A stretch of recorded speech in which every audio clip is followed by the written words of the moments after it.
Halo Sobat 14. Perkenalkan, kami dari kelompok 2. Sekarang kami ingin menjelaskan tentang daur biogeokimia.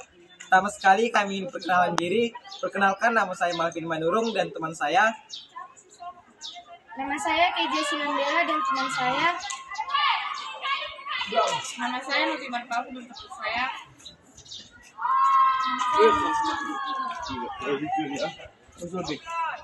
Daur biogeokimia terbagi atas 5. Pertama ada daur air.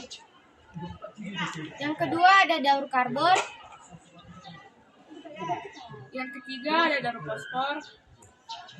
Yang keempat daur nitrogen. Dan yang kelima ada daur sulfur. Saya akan menjelaskan tentang daur air. Daur air berlangsung karena adanya pemanasan air oleh sinar matahari secara terus-menerus.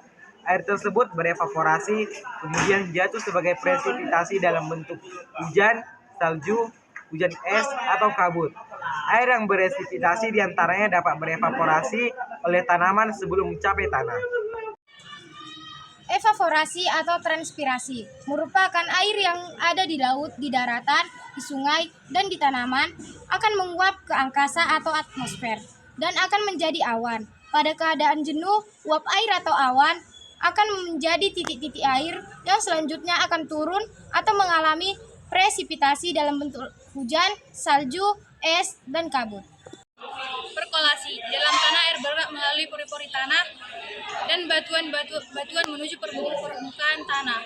Air dapat bergerak secara vertikal dan horizontal di bawah permukaan tanah, sehingga air tersebut memasuki kembali sistem air permukaan. Selanjutnya ada air permukaan. Air bergerak di atas permukaan tanah, berdekatan dengan aliran utama. Semakin landai suatu lahan, maka semakin sedikit pori-pori tanahnya. Aliran permukaannya semakin besar, sungai-sungai bergabung satu sama lain dan membentuk sungai utama yang membawa seluruh air permukaan di sekitar daerah lain menuju laut.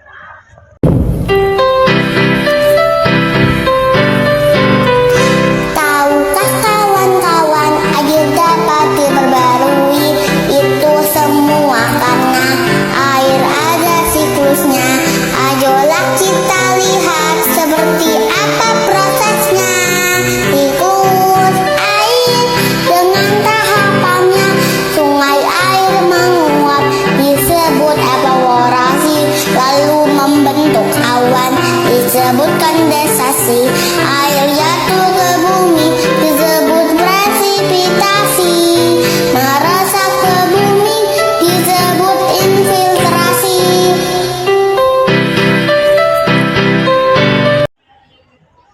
Daur nitrogen. Daur nitrogen adalah proses yang terjadi secara alami dan di mana nitrogen diubah dari satu bentuk ke bentuk lainnya dalam lingkungan. Ini diawali oleh jatuhnya nitrogen bersama air, kemudian menyerap ke dalam tanah, dan ketika nitrogen berada di tanah, dia tidak dapat langsung diambil oleh tumbuhan. Namun, ada beberapa tumbuhan yang dapat menyerapnya, yakni tumbuhan yang bersimbiosis dengan bakteri Rhizobium, atau tumbuhan yang memiliki bintil akar. Nitrogen yang tidak diserap oleh tumbuhan yang memiliki akar berbintil ini, kemudian akan diubah menjadi amonia oleh bakteri Rhizobium. Proses ini disebut dengan fiksasi nitrogen. Setelah proses fiksasi nitrogen yang telah menjadi amonium, kemudian akan diubah oleh bakteri Nitrosomonas menjadi nitrit, dan kemudian akan diubah kembali menjadi nitrat. Nitrat ini merupakan unsur yang dapat digunakan oleh semua tumbuhan. Tumbuhan ini akan menyerap nitrat tersebut untuk melakukan fotosintesis dengan proses yang disebut dengan asimilasi.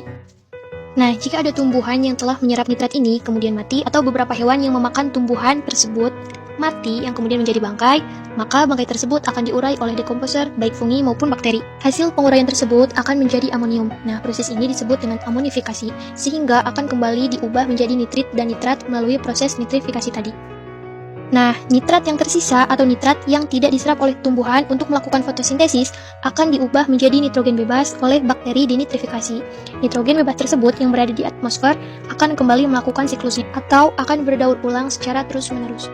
Daur nitrogen adalah proses yang terjadi secara alami di mana nitrogen diubah dari satu bentuk ke bentuk lainnya dalam lingkungan. Nitrogen adalah unsur yang sangat penting bagi kehidupan di bumi karena merupakan komponen utama dari asam amino, nukleotida, dan klorofil. Sekian video pembelajaran dari kelompok 2. Terima kasih Sobat 14.